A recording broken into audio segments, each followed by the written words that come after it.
Ndugu wa Tanzania, tunaomba kuwatangazia Wizara ya Habari, Sanaa, Michezo na Utamaduni kupitia maelekezo ya Daktari Samia Suluhu Hassan, Rais wa Jamhuri ya Muungano wa Tanzania, katika mfuko wa uwezeshwaji wizara yetu ilipangiwa kupewa bilioni 20.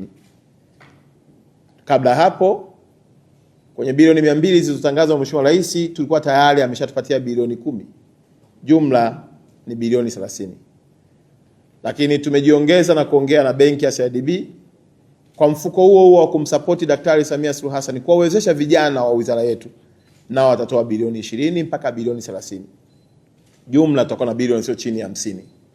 Ya kwamba wizara iko tayari kuwawezesha vijana wote wenye ndoto, taaluma zao kupitia sanaa, kupitia habari, maana yake wakiwemo wasanii wetu, content creator, influencer, watu wa habari, watu wa muziki, watu maproducer wale.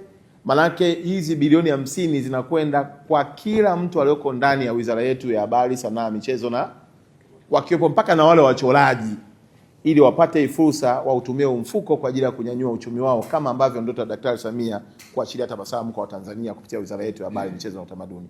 Lengo kubwa kwamba tunasubiri tarehe.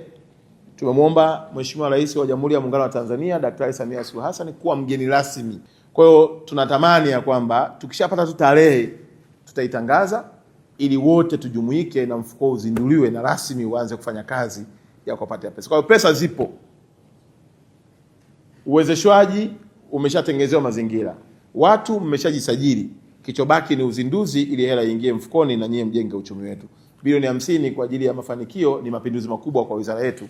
Na sisi tunatamani tukipita sisi na watendaji wote huko kwenu tuone watu wanatabasamu, ikiwa ni ishara ya kutimiza ndoto ya Daktari Samia kuacha tabasamu kwenye sura na mioyo ya Watanzania.